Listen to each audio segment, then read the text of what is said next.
Pour aider cette chaîne, partagez, likez, commentez, et puis peut-être, aidez-nous sur Tipeee. Oui, bonjour mes chers abonnés. Alors, une journée très chargée aujourd'hui. Alors, c'est la revue de presse numéro 510 du 15 mai 2025. Alors, quoi de neuf aujourd'hui? Alors, d'abord, évidemment, il y a les négociations qui commencent cet après-midi, donc à Istanbul. Il y a Trump qui s'agite vraiment aux Émirats pour essayer d'avoir la paix avec l'Iran et peut-être même à Gaza. Nous avons notre cher Nicolas Sarkozy qui, d'après l'AFP, n'a plus de bracelet électronique, comme c'est gentil quand même. Comme, oh mon Dieu,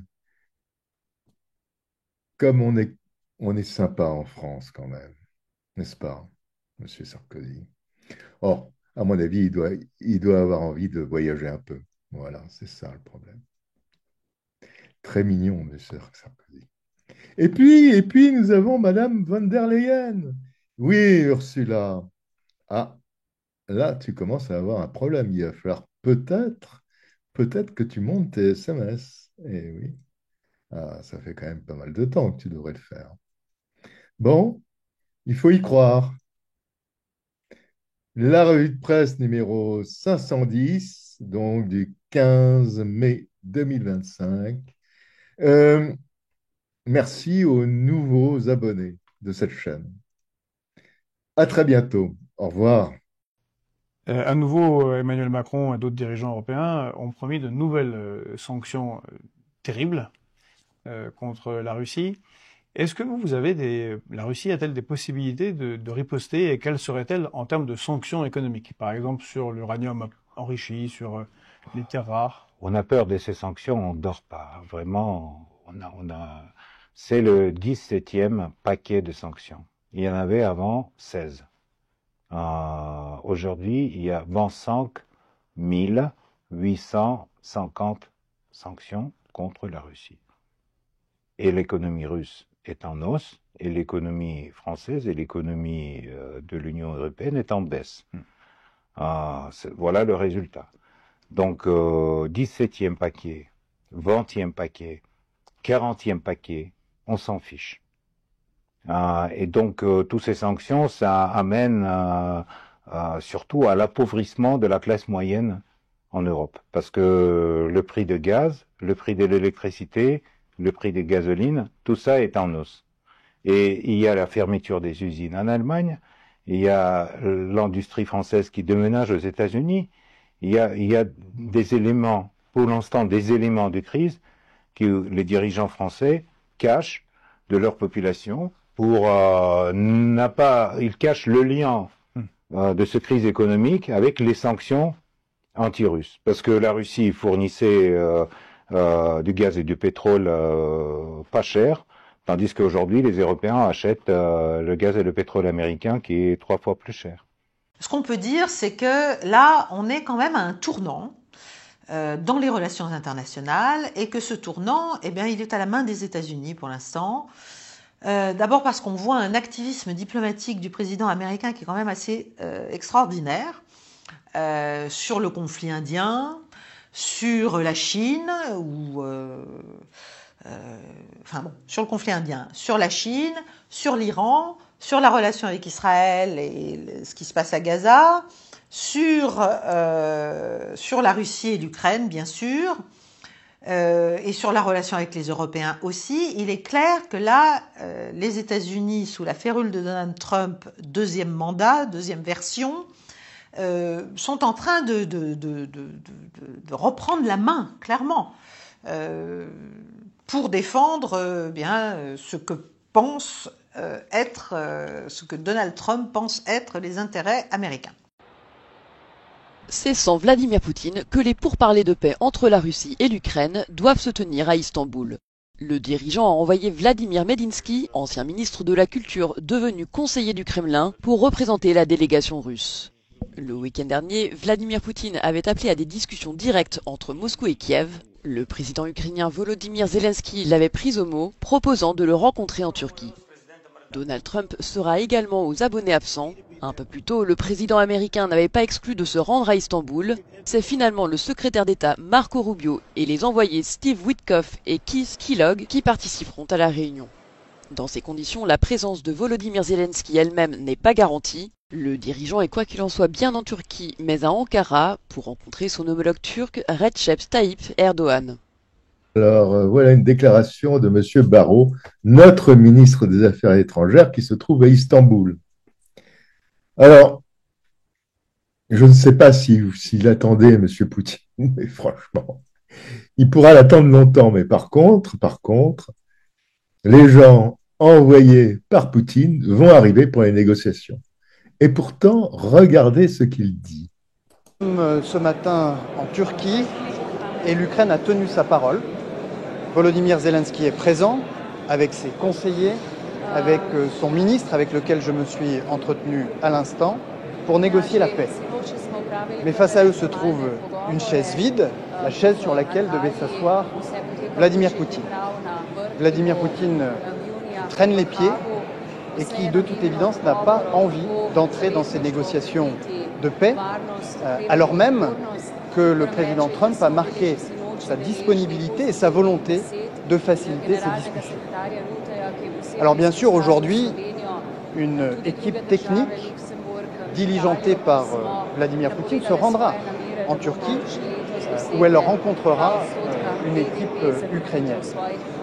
Mais c'est une manière pour la Russie d'éviter les sanctions massives que les États-Unis et les Européens s'apprêtent à infliger à la Russie. Alors, une équipe diligentée par Poutine arrive à Istanbul. Mais en fait, qui a demandé qu'il y ait des négociations à Istanbul? C'est pas Poutine? Ah, c'est Macron? Non, je crois pas. Ils sont fous, ces Européens, vraiment. Donc non, ça, je pense qu'en disant cela, si vous voulez, Zelensky essaie encore de se mettre en situation de dire, vous voyez, je voulais discuter avec Poutine, mais il n'est pas venu, c'est qu'il ne veut pas la paix, hein, n'est-ce pas? Le problème, c'est que personne du côté ukrainien ou du côté européen ne veut la paix.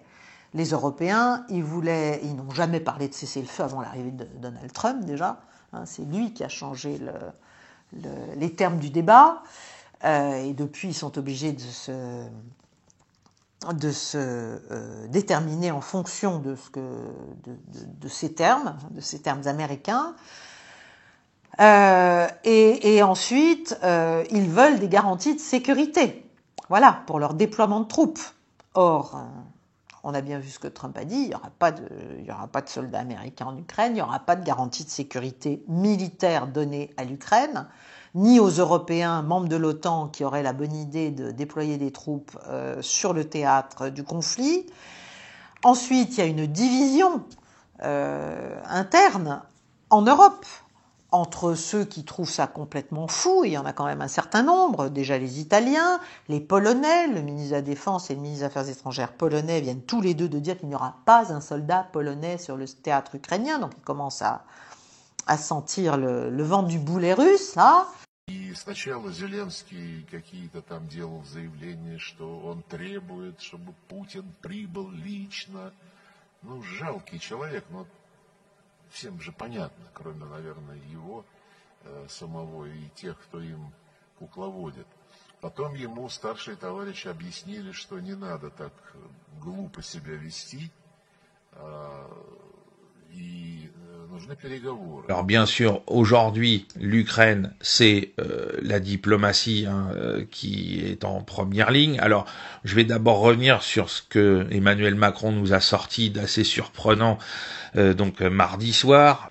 Donc, il nous a sorti que l'Ukraine ne pourra probablement pas récupérer tous ses territoires. Alors là, c'est vraiment le virage à 180 degrés qui commence, hein, c'est-à-dire qu'on voit bien qu'il a compris que là la diplomatie américaine allait entrer en action de manière encore plus affirmée qu'elle ne l'a fait depuis la prise de fonction de Donald Trump, et donc du coup il avalise tout ça petit à petit, parce qu'il peut pas non plus faire le virage à 180 degrés d'un coup, il est obligé de le prendre doucement et de glisser, pour pas passer pour un idiot. Et de dire, bon, bah voilà, alors il y a des journalistes, y compris sur LCI, messieurs, dames, qui sont venus dire, mais alors voilà, on a fait tout ça, sur CNews, qui sont venus dire, bah alors du coup on a fait tout ça, tous ces sacrifices économiques, tous ces envois de matériel militaire, pour qu'à la fin on nous dise que finalement, la victoire va être aux Russes à leurs conditions, et la seule différence c'est qu'il y aura eu 1 million de morts. C'est bien que cette parole-là soit sur les télés françaises. Bon, là, c'est CNews, c'est sûr. J'attends de voir si un jour j'entendrai la même chose sur LCI. J'en doute, mais en tout cas, c'est possible que des journalistes se réveillent un petit peu. Et là, je pense qu'à un moment donné, je n'entends pas Zelensky dire aussi qu'il veut aller vers la paix. Il veut aller à la paix, oui, mais à ses conditions, comme s'il avait gagné la guerre. Il faudra quand même qu'on prouve sur le terrain qu'il a gagné la guerre. Déraisonnable ? Je pense qu'il est déraisonnable et qu'il est pris finalement dans un jeu de la surenchère. D'abord parce qu'il a peut-être un problème d'opinion publique intérieure. Parce que comment faire accepter aux Ukrainiens une perte éventuelle de territoire? Et n'oublions pas qu'il y a une histoire dans toute négociation, c'est quand même l'image qu'on veut donner et qu'on va laisser. Et il ne faut pas perdre la face. Les Européens ont été habitués très longtemps à toujours éviter justement qu'il y ait un vaincu et un vainqueur. Il fallait toujours concilier, d'où des paix bancales. Là, nous sommes dans une autre situation. Nous sommes dans la guerre à l'ancienne, où il y aura un vainqueur et un vaincu. Et l'objectif des Occidentaux, et bien sûr de Zelensky, c'est de dire je n'ai pas perdu. C'est un drôle de discours, mais il y a une réalité qui s'affiche sur le terrain. Et je pense que les comportements des uns ou des autres, au bout de 3 ans de guerre, et donc je ne jetterai pas totalement la pierre à Zelensky. Je dis simplement qu'un chef militaire et politique qui a été aux affaires pendant 3 ans et demi, sinon plus, a montré sa haute valeur. Mais je pense qu'il y a parfois une usure du personnage, simplement parce que on finit par être complètement dans son scénario et on a peut-être du mal à en sortir.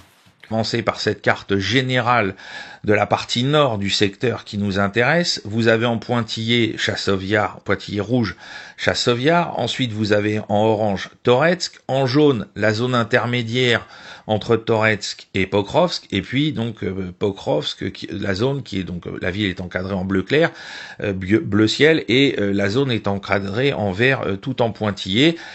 Vous avez également Konstantinivka qui est encadré en bleu foncé, dans la périphérie de Chassovyar. Et je voulais vous montrer cette carte-là pour que vous puissiez comprendre à quel point les Russes sont en train de prendre en étau à la fois Konstantinivka, depuis Chassovyar et Toretsk, et en même temps, avec tout ce qui se passe dans l'encadré pointillé jaune, vous avez un axe d'offensive qui remonte vers le nord-est en direction de Konstantinivka, et vous en avez un autre qui se rabat vers l'ouest en direction de Pokrovsk. Alors là, vous voyez la route qui relie Konstantinivka et Pokrovsk, elle est complètement coupée par les Russes à la hauteur de Nova Poltavka.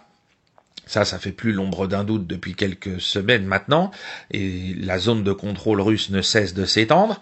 Vous avez des encerclements tactiques, on va venir sur ces zones-là en détail, qui sont en cours, mais voilà, globalement, depuis hier, on voit se dessiner ce double enveloppement à la fois de Konstantinivka et à la fois de Pokrovsk par les forces russes. Alors, le seul point qui est le moins dynamique les 2 points les moins dynamiques, de ces opérations, c'est dans le secteur de Chassovyar, où les Ukrainiens continuent de tenir, mais bec et ongle, avec un courage qui ne peut que forcer le respect de tous les observateurs depuis le temps que ça dure, parce que c'est vraiment, vu les conditions dans lesquelles ils tiennent ces derniers pâtés de maison, c'est absolument remarquable, et il faut le souligner.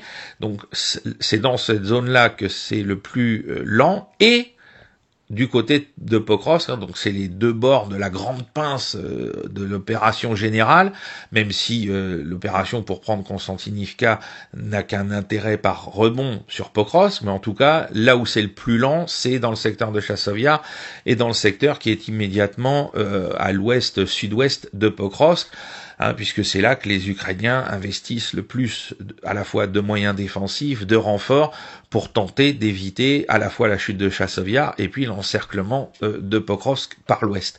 Mais du coup, ça a offert aux Russes la possibilité de se placer au centre pour pouvoir avancer, et également au sud de Pokrovsk, on le verra après, et donc vous voyez qu'aujourd'hui, la situation se développe de manière de plus en plus favorable pour les Russes dans cette zone. What is Russia's message to the world today?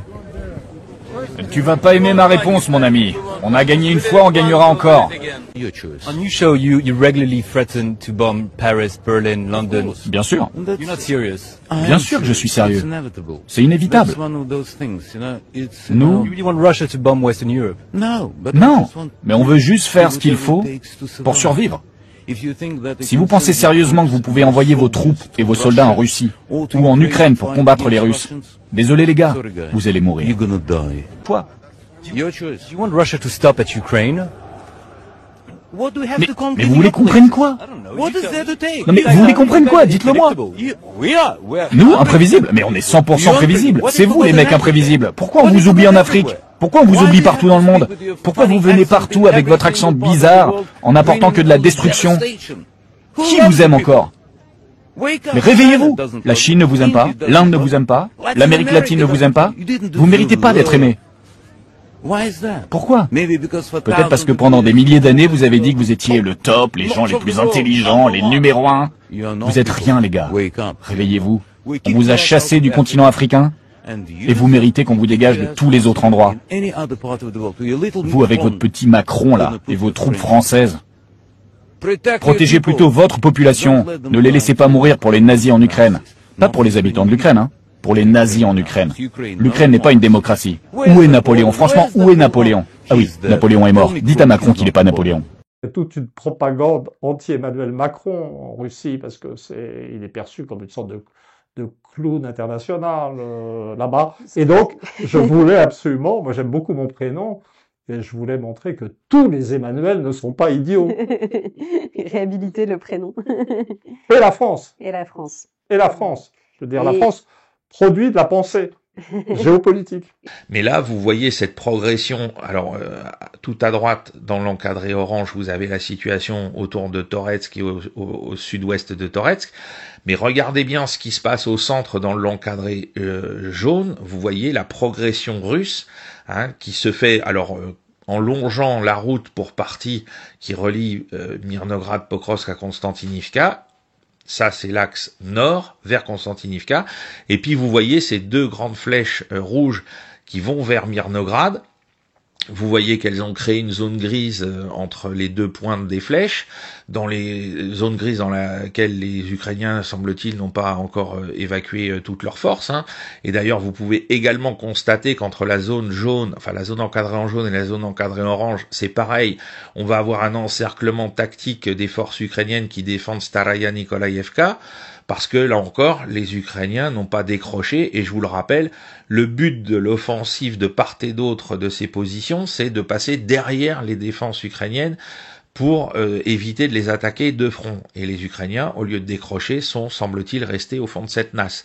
Donc, encore une fois, on va assister à un encerclement presque complet, avec des types qui auront 300 mètres, un couloir de 300 mètres de large maximum pour tenter de s'évacuer, et qui vont soit mourir au combat, soit mourir en tentant de s'échapper, soit finiront par se rendre. Donc aujourd'hui, la déclaration de notre gouvernement, de notre président est très claire. Et les troupes polonaises ne vont pas rentrer sur le territoire, sur la sol ukrainienne.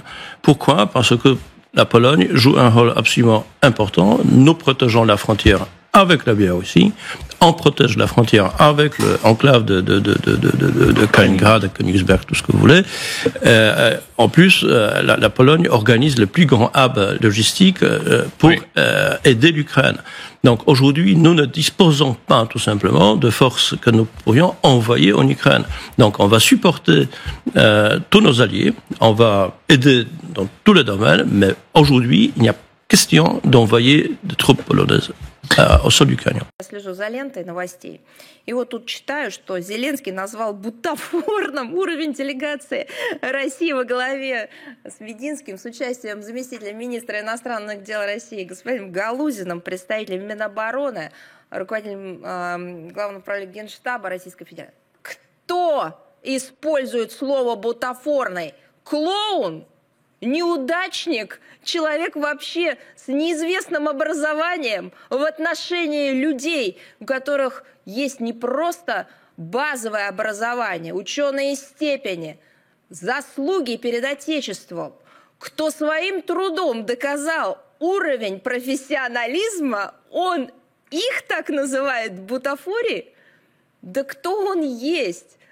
На каком основании человек, который пришел к власти на информационных технологиях и огромных капиталовложениях, в него вложенных только для того, чтобы он работал как инструмент, вообще может усомниться в профессиональном уровне хоть кого бы то ни было?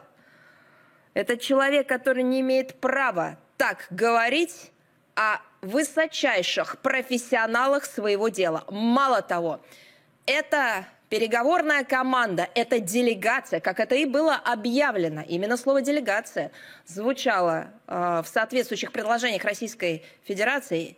Именно она 3 года назад дала этому самому по-настоящему бутафорному шанс на сохранение и своей страны, и своего народа, который он также бездарно, потому что бутафорный, не использовал.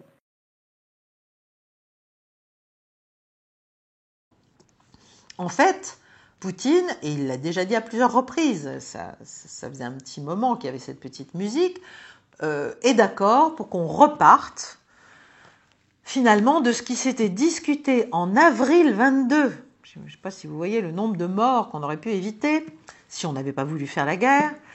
En avril 22, au bout d'un mois, un mois et quelques de guerre, d'opérations militaires spéciales russes, d'entrée des forces russes en Ukraine, entre Ukrainiens et Russes, et là, l'Ukraine obtenait bien plus qu'elle n'obtiendra jamais, évidemment, dans les pourparlers à venir. Et en tout cas, Zelensky avait signé un draft jusqu'à ce que le fameux Boris Johnson, envoyé par Biden, vienne expliquer que non, c'était pas du tout ce qui était prévu là quand même. Il n'avait pas été élu pour faire la guerre, mais pour faire la paix, mais pour faire la guerre, et qu'il allait la faire, et qu'on le soutiendrait avec tout ce qu'il faudrait, qu'il allait l'emporter, etc., etc. Et la guerre est partie. Bon, 3 ans plus tard, nous en revenons donc à Istanbul 2.0. Et là, voilà ce que propose Poutine. Donc, il reprend la main, clairement. Et ce qui est intéressant, c'est la réaction de Trump, qui en fait, alors dans ses tweets, ces fameux tweets que tout le monde regarde maintenant, parce qu'il dit beaucoup de choses, dit mais oui, il faut que Zelensky y aille. Évidemment, ça rend furieux les Européens qui, en fait, ne veulent pas, ne veulent tout simplement pas de pourparlers directs ukraino-russes. Et d'ailleurs, ils vont envoyer à Istanbul des Allemands, des Français, des Anglais pour aider Zelensky. C'est-à-dire, c'est surtout pour essayer de garder un minimum de main et d'influence sur ce que fait leur pion ukrainien.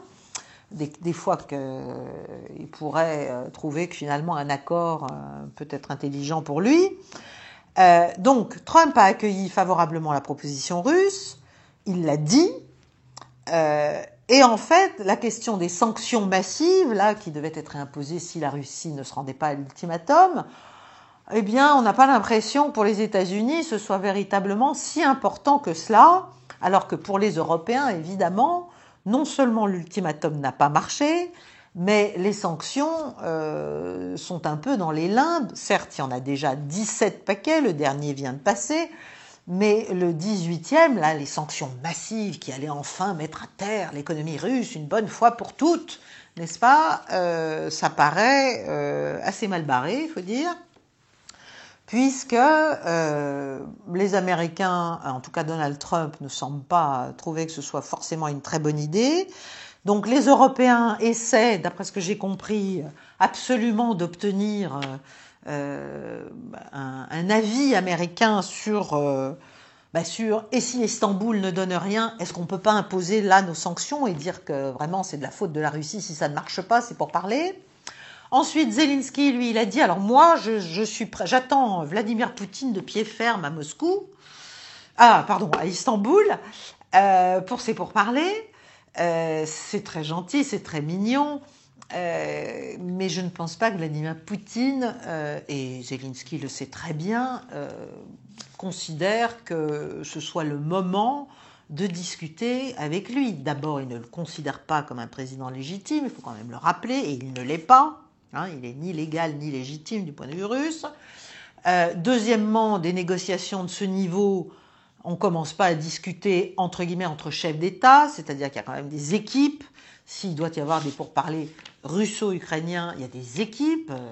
Parce que là encore, donc les Russes, c'est l'autre secteur de progression. Encore une fois, parce qu'à Pokrovsk même, on n'avance pas, hein, donc on déploie des moyens et on progresse ailleurs parce que les Ukrainiens n'ont pas la possibilité d'être forts partout, hein, ils ont perdu beaucoup de monde et ils ont perdu beaucoup de matériel, donc ça facilite le travail des Russes pour attaquer ailleurs. Alors, du côté de Novopavlovka, il n'y a pas eu de grand progrès autour du village d'Orekovo, vous le voyez, il n'y a pas eu de gain de terrain dans ce qui est encadré en orange. Il y a eu des gains de terrain donc à l'ouest d'Andrivka, Constantinople, notamment à Bagatyr, hein, qui est encadré en rouge pointillé, puisque la moitié de la ville de Bagatyr à peu près est passée sous contrôle russe. Sur Alexivka, les Russes ont mis la main sur les premières maisons dans les faubourgs orientaux de la ville. Pour le moment, après 2 jours de combat, ils n'ont réussi qu'à pénétrer sur les premiers pâtés de maison, mais ils ont quand même mis un pied officiellement dans Alexivka. Et puis, comme on a eu de cesse de le rappeler aussi ces derniers jours, dans la zone encadrée en jaune, d'ailleurs j'aurais pu l'agrandir et inclure Odratnoye, les Russes, là encore, continuent. Je pense que c'est dans ce secteur une attaque secondaire à progresser plein nord, pour, là encore, tenter de prendre dans un encerclement le plus large possible les forces ukrainiennes qui défendent bec et ongle Bagatyr ou Alexivka. On a longtemps attendu et finalement Vladimir Poutine a douché lui-même les espoirs qu'il avait lancés samedi soir lorsque, lors d'une allocution, il a proposé lui-même que des délégations se rencontrent à Istanbul, délégations ukrainiennes et russes, pour des premiers pourparlers de paix depuis 2022. Et dans la composition de la délégation russe rendue publique hier soir par simple décret présidentiel, c'est-à-dire que Vladimir Poutine n'a même pas pris la parole pour annoncer cette liste, il n'y a aucun dignitaire de haut rang du régime de Moscou. Par exemple, il n'y a pas de trace de Sergueï Lavrov, le ministre des Affaires étrangères, pas de trace non plus du conseiller présidentiel à la diplomatie, à la politique étrangère. Non, en réalité, la principale personnalité qui compose cette délégation, il s'agit de Vladimir Medinsky, c'est l'ancien ministre de la Culture, rien à voir avec les affaires étrangères, et c'est lui qui, déjà en mai 2022, lors des premiers pourparlers de paix directs entre Kiev et Moscou, à Istanbul, s'était rendu dans la ville turque pour diriger cette délégation russe. Et donc voilà, cette liste, elle donne l'impression que cette rencontre, qui était évidemment envisagée comme une réunion au sommet entre peut-être les chefs d'État russes, ukrainiens et peut-être même Donald Trump, elle retombe, l'espoir des Ukrainiens, l'espoir des Européens retombe, et surtout pour parler de quoi là-bas? Parce que personne n'est d'accord sur le fond des sujets. Les Ukrainiens et les Européens voulaient d'abord un cessez-le-feu et ensuite on discute. Les Russes à l'inverse. D'abord on discute du fond du problème et ensuite peut-être il y aura un cessez-le-feu. C'est donc un dialogue de sourds. On va voir maintenant ce que les deux délégations vont bien pouvoir se dire à Istanbul aujourd'hui. Là, on est en plein théâtre politique, notamment du côté européen. Donc la séquence, vous la connaissez, il y a eu un ultimatum européen. Eh oui, les Européens ont lancé un ultimatum à la Russie qui a pris fin, sans que, évidemment, la Russie ne s'y soit rendue, en demandant un cessez-le-feu de 30 jours. C'est le plan américain Kellogg, c'est la ligne belliciste et belliqueuse, en fait, qui fait semblant de vouloir la paix, mais qui propose des choses qui, juste, ne peuvent amener qu'à la poursuite de la guerre. Donc, cessez-le-feu de 30 jours, avant tout pour parler, qui devait être accepté par Moscou. Bon, évidemment, Moscou a dit que le langage des ultimatums était totalement inacceptable, et la réponse de Poutine, ça a été, écoutez, moi je veux bien des pourparlers sans condition, à Istanbul à partir de jeudi. Donc ce matin, il apparaît que après le petit jeu diplomatique, alors on fait un cessez-le-feu, non, on se retrouve directement à Istanbul. Ah bah alors Vladimir Poutine, c'est toi qui viens parce que moi Zelensky, je viens. Donc si c'est pas toi qui viens, et bah du coup t'auras perdu et c'est moi le plus fort. Alors ce discours de cours de récré, niveau maternel, hein, c'est une dernière année de maternelle, mais niveau maternel quand même. Hein. Zelensky, enfin, il a rien compris. Puis les gens qui parlent d'ultimatum à Vladimir Poutine, mais vous rigolez, franchement, c'est quoi ce langage, hein, c'est quoi ce champ lexical pour parler de Macron, et des autres Dalton qui disent oui, on met un ultimatum à la Russie, mais calmez-vous, hein, calmez-vous.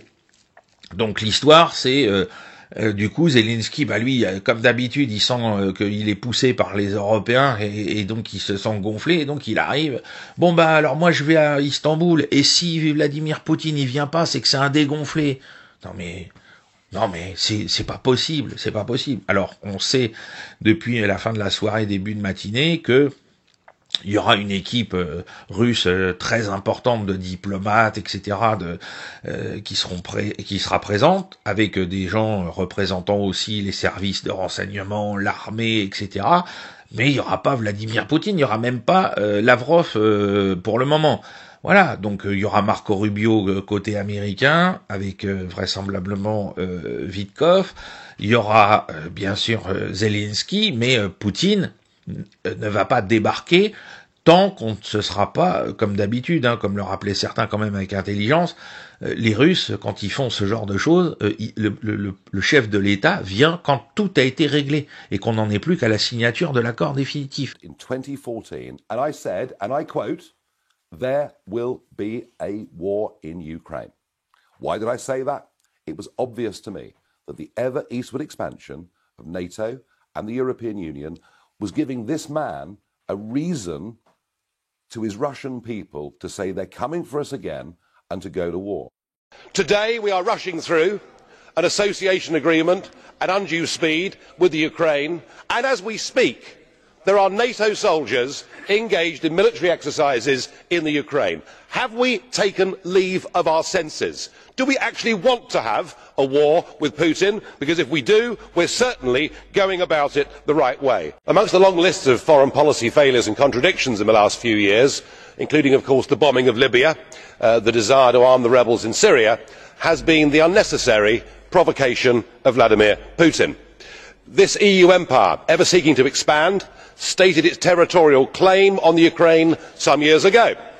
Just to make that worse, of course, some NATO members said they too would like the Ukraine to join NATO. We directly encouraged the uprising in the Ukraine that led to the toppling of the President Yanukovych, and that led, of course, in turn to Vladimir Putin reacting. And the moral of the story is if you poke the Russian bear with a stick, don't be surprised when he reacts. Évidemment, ça pourrait, si on est très optimiste, annoncer un véritable shift dans les relations internationales, c'est-à-dire un moment où finalement l'Amérique en finit avec cette espèce d'addiction à la guerre, n'est-ce pas, à la guerre perpétuelle, avec des résultats quand même pas extraordinaires du tout, si ce n'est la déstabilisation de régions du monde entière. Donc ça pourrait être une opportunité historique, si vous voulez, de changer le cours des rapports internationaux, sachant que toutes ces guerres, finalement, n'ont apporté que très peu, voire pas du tout de démocratie, très peu, voire pas du tout de développement, beaucoup de morts, et au Moyen-Orient au moins, essentiellement la conformité avec un agenda qui n'est pas américain, qui est un agenda israélien. C'est pour ça que la question du découplage ou de la prise de distance progressive de Donald Trump par rapport à Benjamin Netanyahou a son importance. Alors, on peut voir en tout cas que grâce à la médiation de Trump récemment, la tension entre l'Inde et le Pakistan vient de tomber. On peut voir qu'avec la Chine, eh bien après avoir hurlé des sanctions, avoir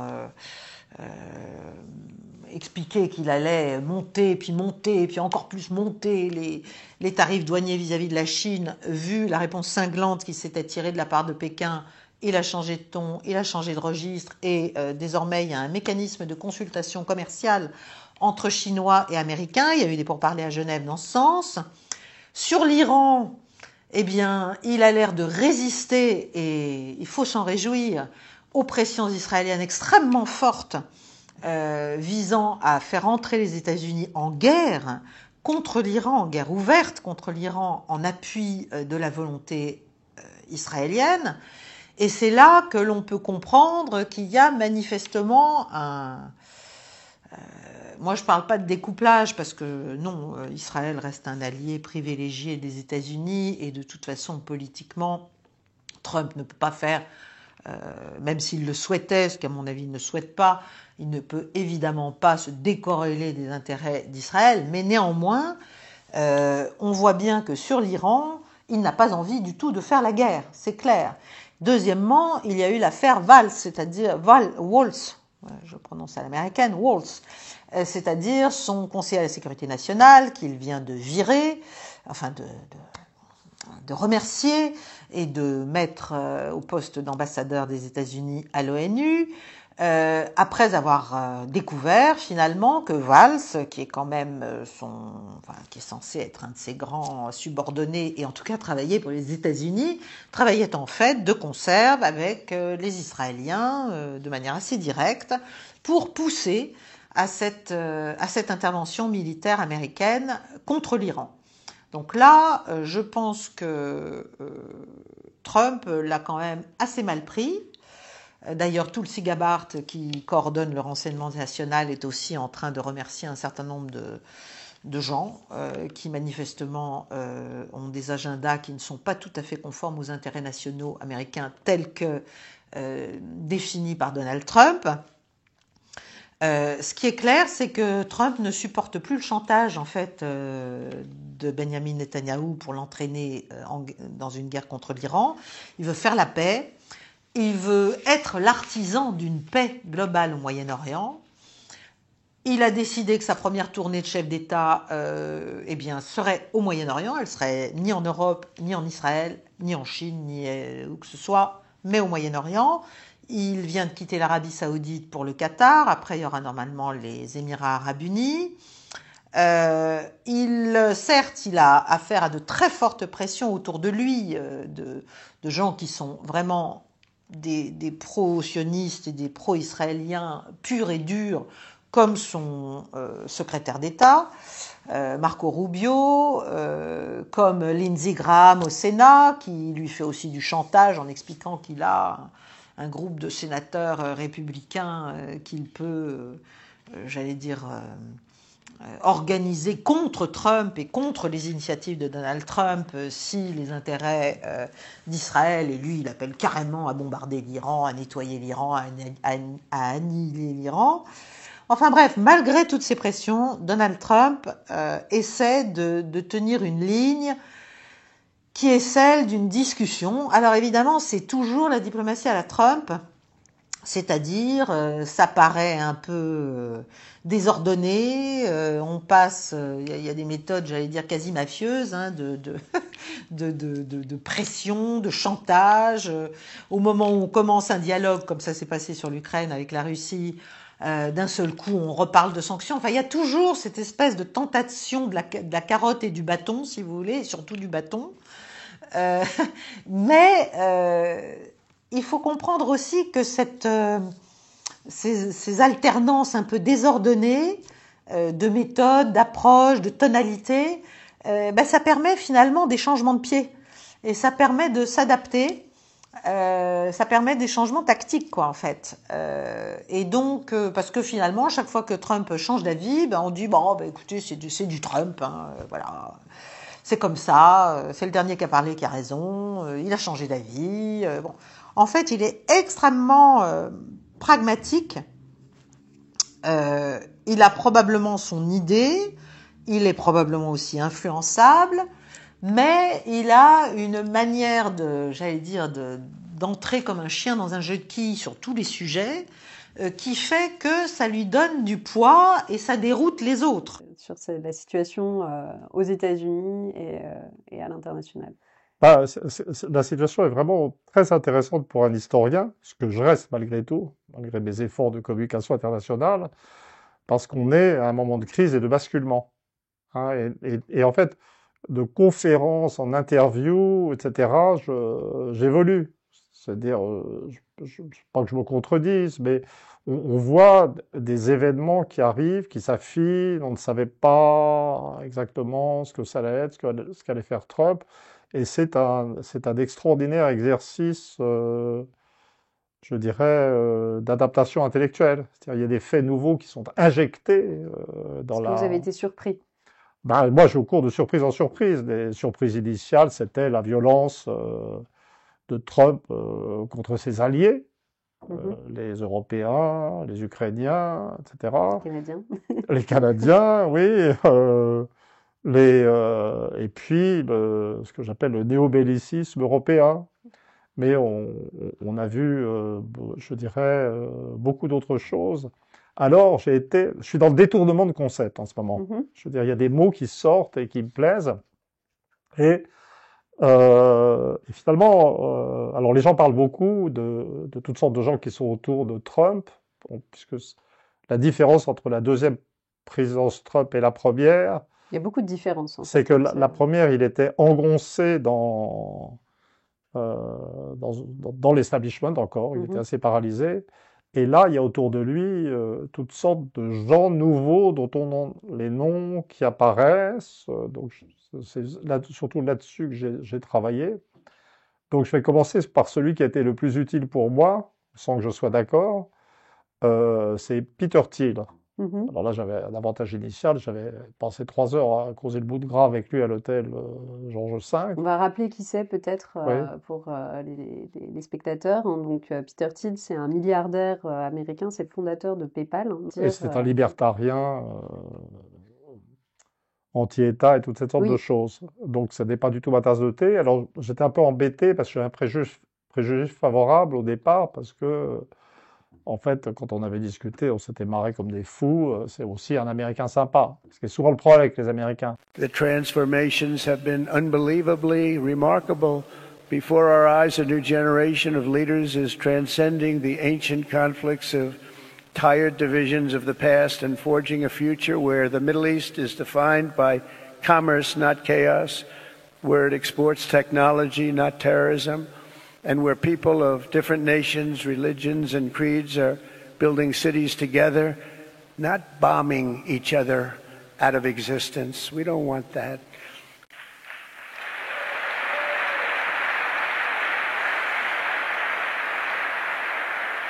And it's crucial for the wider world to note this great transformation has not come from Western interventionists or flying people in beautiful planes giving you lectures on how to live and how to govern your own affairs. No, the gleaming marvels of Riyadh and Abu Dhabi were not created by the so-called nation builders, neocons, or liberal nonprofits like those who spent trillions and trillions of dollars failing to develop Kabul, Baghdad, so many other cities. Instead, the birth of a modern Middle East has been brought by the people of the region themselves, the people that are right here, the people that have lived here all their lives, developing your own sovereign countries, pursuing your own unique visions and charting your own destinies in your own way. It's really incredible what you've done.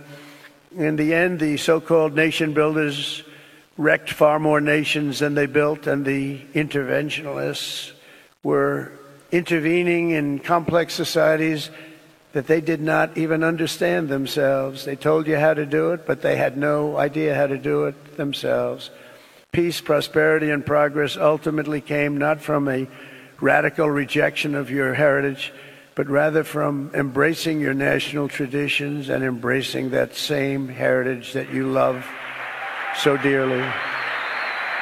Depuis 3 ans où l'Arabie Saoudite glisse lentement mais sûrement vers la Chine et donc un peu vers la Russie également, alors qu'elle était quand même déjà bien dans un rapprochement avec Moscou depuis 2018, je vous en ai déjà parlé, mais là un glissement vers la Chine avec des paiements du pétrole en yuan, etc.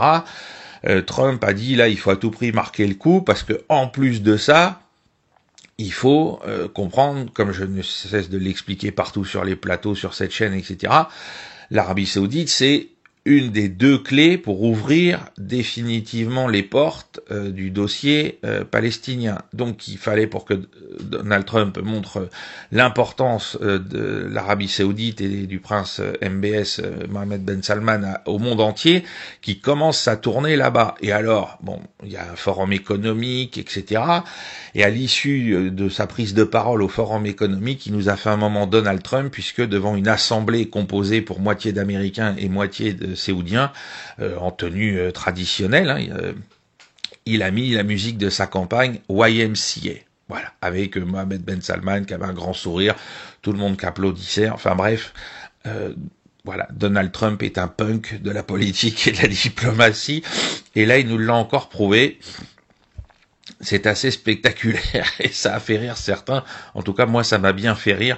Alors qu'à côté, en termes de diplomatie, donc justement pour déverrouiller le dossier du Moyen-Orient et le dossier palestinien, à Riyad, pas à Washington avec le tapis rouge, hein, pas à la Maison Blanche comme on l'a constaté avec d'autres chefs d'État, non, à Riyad, avec Mohammed Ben Salman, ils ont reçu donc Al-Joulani, Al-Shara, le nouveau président intérimaire syrien, pour lui dire bon bah écoute, voilà, il va falloir que tu fasses certains efforts diplomatiques très importants, hein, parce que si tu as envie qu'on t'aide à ce que ton pays tienne le coup, que ton pouvoir tienne le coup et que tu puisses reconstruire la Syrie, il va falloir faire deux choses très importantes.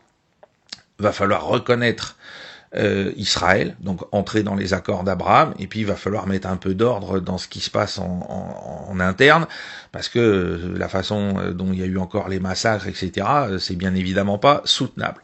Si les affaires ont dominé la première journée de Trump en Arabie Saoudite, la politique a dominé sa deuxième.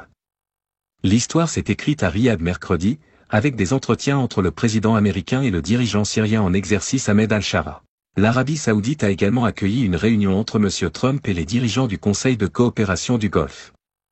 L'émir du Koweït et le roi de Bahreïn y ont participé et ont fait part de leurs inquiétudes quant au soutien de l'Iran aux factions en Irak et au Yémen. La guerre d'Israël contre Gaza a été une question soulevée par les 6 nations au cours de la réunion, appelant Trump à aider à négocier une solution à 2 États. Nous regardons vers davantage de coopération pour parvenir à une région sûre et stable, dont la prospérité englobe tous les pays qui la composent.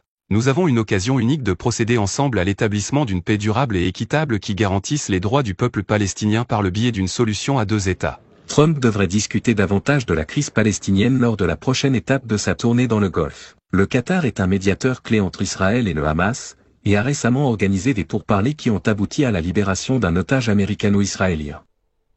Pour l'instant, il sort d'Arabie Saoudite où il a eu manifestement une visite très agréable et très fructueuse avec Ben Salman, avec lequel il s'entend très bien, MBS qui ne s'entendait pas avec Biden. Il ne faut pas oublier que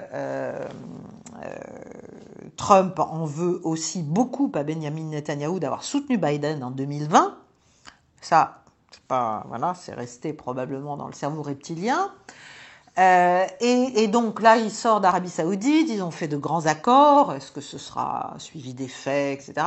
Ce qui est clair, c'est qu'il veut rassurer, y compris en proposant une coopération en matière de nucléaire civil à l'Arabie Saoudite. Il veut rassurer l'Arabie Saoudite, il veut réaffirmer les positions américaines en Arabie Saoudite, y compris contre la Russie, qui a aussi beaucoup d'influence et qui s'entend aussi, Vladimir Poutine s'entendant particulièrement bien avec MBS et depuis longtemps.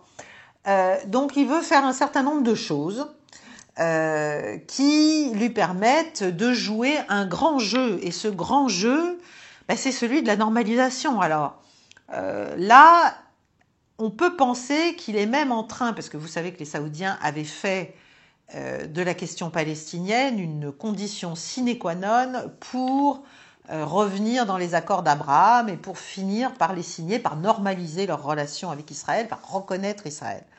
Là, manifestement, en tout cas, au vu des informations qu'on peut avoir, il y a un découplage entre ces deux choses, c'est-à-dire que les Saoudiens n'en font plus une condition et les Américains non plus. C'est-à-dire qu'on peut traiter la question palestinienne sans forcément que l'Arabie saoudite ne soit obligée, n'accepte de signer les accords d'Abraham. Et la relation avec Israël donc est moins comment dirais-je, moins contrainte. Mais en même temps, la question palestinienne reste très importante. Les frappes américaines contre les Houthis n'ont quand même pas apporté grand-chose en termes de résultats, c'est le moins qu'on puisse dire. Donc là, Trump doit jouer extrêmement finement. Son envoyé spécial Witkoff, et là aussi on voit qu'il y a quand même une prise de distance très claire avec Netanyahou, a fait libérer, sans avoir besoin d'Israël et sans tenir au courant Israël, un otage américain.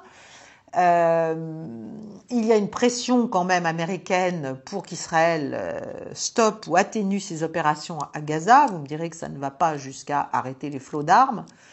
Voilà, on est d'accord. Et donc si on veut que le massacre s'arrête à Gaza, il va falloir penser quand même à être... c'est comme pour l'Ukraine, il va falloir penser à arrêter juste le robinet qui nourrit ces guerres et qui nourrit ces affrontements et qui permet ces opérations militaires.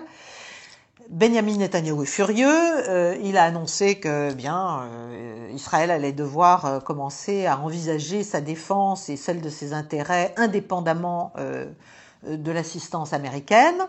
Bon, qu'est-ce que ça veut dire? Parce que sans assistance américaine, ça peut pas durer très longtemps. En tout cas, il y a clairement une posture américaine un peu différente de celle du Trump du premier mandat même.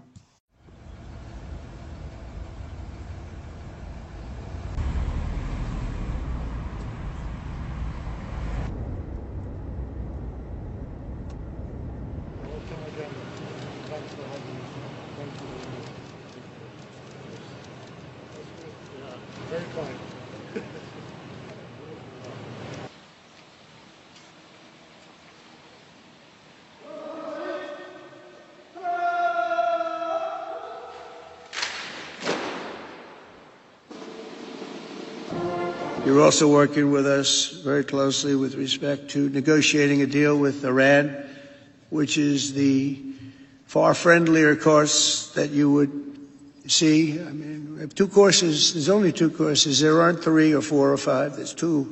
There's a friendly and a non-friendly, and the non-friendly is a violent course, and I don't want that.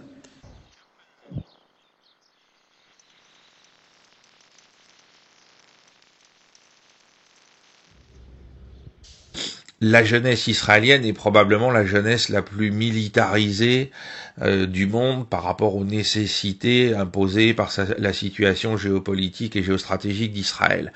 Est-ce pour autant qu'aujourd'hui, l'armée israélienne d'aujourd'hui, les jeunes qui la composent, sont d'un niveau, d'abord, comme on le disait avec le général de Lavarde, cardiovasculaire, etc., à la hauteur des attentes du terrain. Est-ce qu'ils ont aussi une mentalité qui va dans ce sens-là? Alors, ils l'ont probablement plus que d'autres en Occident, ça ne fait aucun doute, parce qu'ils défendent leur foyer, on l'a vu avec ce qui s'est passé le 7 octobre.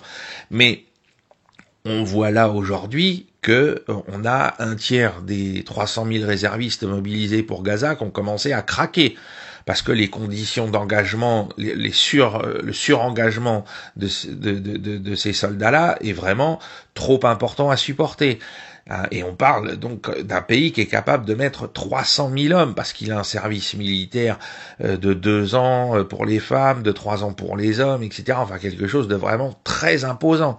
Et puis après, il y a la mentalité, parce que même si vous avez un peu mieux, une meilleure condition physique que les autres, on est quand même avec des jeunesses, on n'en avait pas parlé avec le général de Lavarde, qui sont soumises à des choses qui sont là pour les faire flancher moralement quelque part, c'est-à-dire tous les mauvais penchants de facilité, d'immédiateté, etc., sont flattés par la société de consommation. Il faut qu'on ait tout de suite. Les signes de tension se multiplient ces dernières semaines, des négociations directes entre les États-Unis et le Hamas. Elles ont permis la libération de l'otage américano-israélien Idan Alexander, les pourparlers avec l'Iran sur le dossier nucléaire, la trêve avec les Houthis alors que les rebelles poursuivent leurs attaques sur Israël. Dernier revers en date pour Israël, Trump lève les sanctions contre la Syrie et accepte de rencontrer Al-Shara alors qu'il a exclu Israël de sa tournée au Moyen-Orient. Alors, est-ce la fin de la lune de miel entre Israël et le président américain? Non, proclame Benjamin Netanyahou, qui parle de montage médiatique, mais au moins un ministre connu pour ses déclarations à l'emporte-pièce révèle ce que l'on pense de Donald Trump au Likoud, le parti de Netanyahou. David Amsalem est ministre de la coopération régionale. Il s'avère que c'est une personne imprévisible. Chaque matin, il se réveille avec un avis différent. Ça embrouille le monde entier sur tous les sujets. Moi, je pense que c'est quelque chose de grave, et cela brise toutes les règles qui ont de tout temps régi les relations entre Israël et les États-Unis. Donald Trump veut que la guerre de Gaza, qu'il qualifie de cruelle, se termine. Il n'y aura aucune situation où nous arrêterons la guerre, rétorque pour sa part le Premier ministre israélien. Il le souligne, l'armée israélienne entrera dans la bande de Gaza avec toute sa force dans les jours à venir, et cela risque de provoquer une crise ouverte entre Israël et les États-Unis. Michel Paul, Jérusalem, RFI. On peut espérer quand même des avancées intéressantes, et on peut espérer, d'ailleurs il l'a annoncé, Trump, il y aura des annonces importantes à la suite de son voyage. Alors à quoi fait-il référence? Certains, comme Jeffrey Sachs, pensent que c'est un moment historique et que si vraiment il veut faire l'histoire, c'est le moment d'annoncer qu'il reconnaît l'existence d'un État palestinien. Ça, je dois dire que moi je n'y crois pas trop. Mais sans aller jusque-là, peut-être qu'il va y avoir des avancées importantes qui seront annoncées. Déjà, la question de la coopération nucléaire civile avec l'Arabie Saoudite, américaine avec l'Arabie Saoudite, est importante puisque c'est un équilibre à ce qui se passe du côté de l'Iran, qui a un programme civil aussi auquel il n'a pas l'intention de renoncer. Là encore, Trump a fait des déclarations maximalistes en disant qu'il devait renoncer absolument à tout, qu'il devait cesser leur soutien à toutes les forces chiites dans toute la région. Le programme civil nucléaire iranien, il est légal, hein, c'est du droit international de base. Donc voilà, donc là aussi, si vous voulez, il va, il vient, il laisse entendre qu'il peut être extrêmement brutal et décisif de manière négative, mais en même temps qu'il veut la paix, qu'il veut le dialogue. Voilà, donc compliqué à lire. Je ne me hasarderai pas à faire des pronostics assurés, mais je trouve que tout ça va quand même dans un bon sens. Le général Pinatel, qui a des liens en Israël et qui avait été dans l'armée israélienne et qui avait été les visiter là il n'y a pas très longtemps, il était stupéfait du niveau très bas, très faible, notamment des sous-officiers pour encadrer les unités au combat, parce qu'il manquait énormément d'expérience et de formation. Hier, on a eu des opérations militaires avec des frappes sur l'ensemble de la bande de Gaza. Au total, il y aurait eu environ 80 morts et 125 blessés. Donc vous avez eu des frappes au nord, dans la zone qui est encadrée en rouge, sur Beth Lahia et sur Jabalia. Au centre, dans ce qui est encadré en orange, sur Nuseirat. Et puis ensuite, au sud, dans ce qui est encadré en jaune, sur Khan Younis.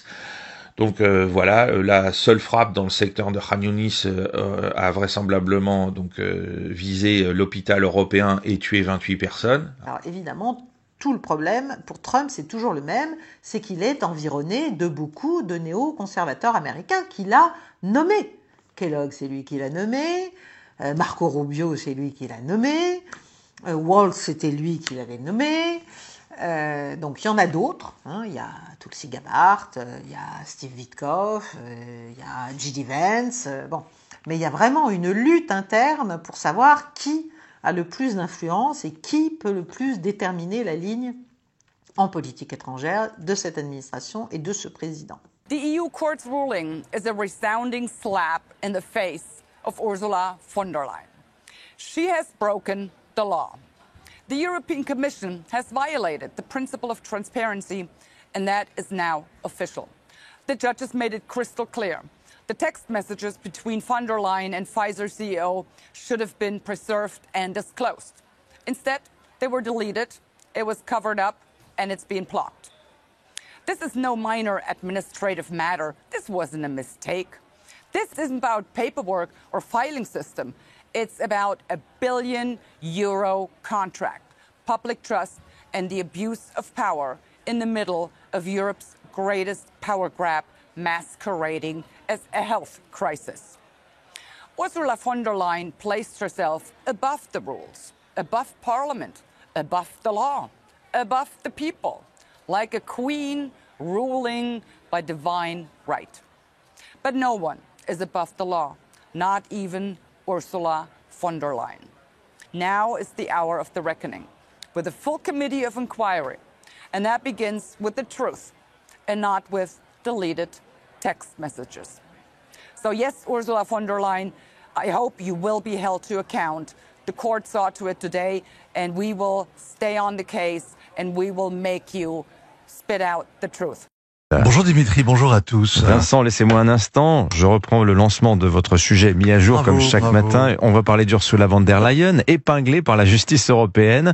Le fameux Pfizergate rebondit. C'est l'affaire des SMS secrets échangés avec le PDG du laboratoire américain pendant la crise du Covid. Oui, c'est le retour en majesté de Ursula von der Pfizer. La couronne de travers et le front couvert de honte. Le tribunal de l'Union européenne vient de lui infliger un désaveu cinglant. Il traque les fraudes aux fonds européens. Il est installé à Luxembourg et il enquête depuis 3 ans, depuis qu'un journaliste un peu plus curieux que les autres, moins intimidé par les institutions européennes ou moins militant de la cause fédérale, lui réclame des comptes. Il veut toute la lumière sur les marchés passés avec les labos pharmaceutiques au moment du Covid. Il n'est pas complotiste, il n'est pas anti-vax, il est américain et du genre tenace. Alors, la Commission a acheté des vaccins à 6 labos au total, mais c'est le tandem composé par l'américain Pfizer et l'allemand BioNTech qui a raflé la majorité de la commande. Curieusement, les négociateurs européens n'ont pas eu à déclarer d'éventuels conflits d'intérêts. Leur identité est restée secrète.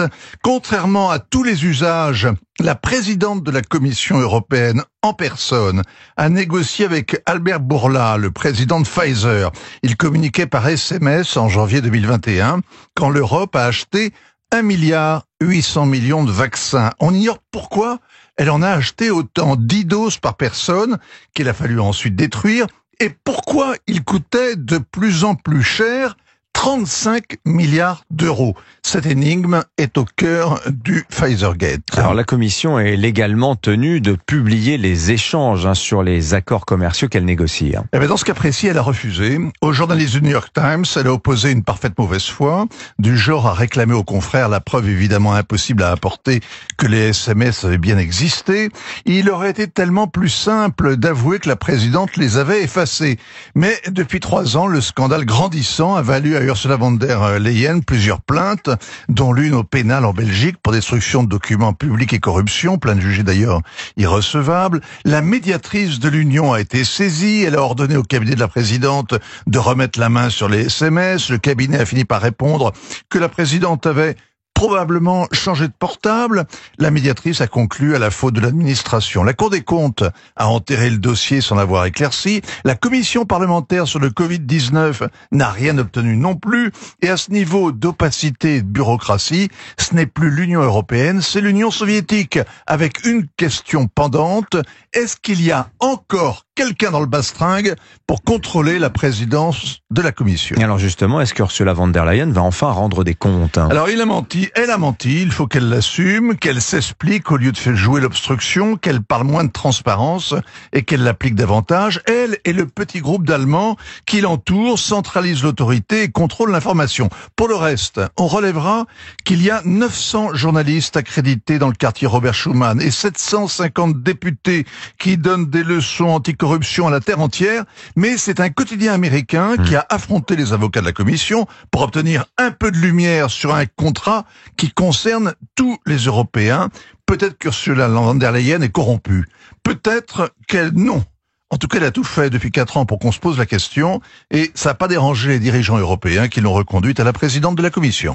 Alors, Virginie Joron, est-ce qu'on va enfin savoir ce qui s'est passé entre Ursula von der Leyen et Albert Bourla? Eh bien, j'espère. En tout cas, c'est une première victoire, parce que c'est vrai que c'est un dossier qui est très long. Hein, comme vous l'avez rappelé, c'est depuis 2021, depuis que l'on sait que finalement, il y a eu des négociations qui ont été faites par SMS. Et comme vous l'avez dit, il y a eu plusieurs procès. Et même nous avons appris tous qu'il y avait eu cette négociation par SMS. Nous avons demandé depuis l'accès à ces SMS durant différentes auditions. Moi, je me souviens encore, quand on auditionnait Vera Jourova, qui était la commissaire à la transparence, on lui posait la question et elle nous répondait circuler, il n'y a rien à voir. Et ils ont protégé... Au nom de la transparence, bien sûr. Oui. Exactement. Au nom de la confidentialité, de l'urgence. Ils ont protégé von der Leyen durant toutes ces années. Donc moi, je salue cette décision. Alors, parce que finalement, ça va faire avancer le schmilblick, j'ai envie de dire, et j'espère. Une semaine après son arrivée au pouvoir, le chancelier allemand Friedrich Merz a présenté son programme de politique générale lors d'une session au Bundestag. Face à une menace russe accrue et une protection américaine incertaine, le dirigeant conservateur promet de doter l'Allemagne de l'armée conventionnelle la plus puissante d'Europe. Ich habe den europäischen Institutionen eine neue Verlässlichkeit Deutschlands zugesagt. Die Zeiten, in denen sich Deutschland bei wesentlichen Fragen der europäischen Politik einfach der Stimme enthält, diese Zeiten sollen vorbei sein. Dans le contexte de la guerre commerciale menée par Donald Trump, Friedrich Merz affirme qu'il fera tout son possible pour combler le fossé entre les États-Unis et l'Europe et a annoncé vouloir régler rapidement les différends avec le président américain. Es ist von überragender Bedeutung, dass der politische Westen, meine Damen und Herren, sich nicht spalten lässt. Und deshalb werde ich weiter alle Anstrengungen unternehmen, um auch weiterhin größtmögliche Einigkeit zwischen den europäischen und den amerikanischen Partnern herzustellen. Friedrich Merz promet également de relancer l'économie de l'Allemagne en proie à des années de récession et à la traîne de ses partenaires européens. Wir werden deshalb alles daran setzen, Deutschlands Wirtschaft wieder auf Wachstumskurs zu bringen. Wir wollen investieren und reformieren. Beides gehört zusammen. Auch in der Wirtschaftspolitik bin ich der Überzeugung, wir können aus eigener Kraft heraus wieder zu einer Wachstumslokomotive werden, auf die die Welt mit Bewunderung schaut. Pour favoriser la croissance, le chancelier prévoit notamment de proposer des allègements fiscaux aux entreprises, de réduire le prix de l'énergie et les coûts de la bureaucratie.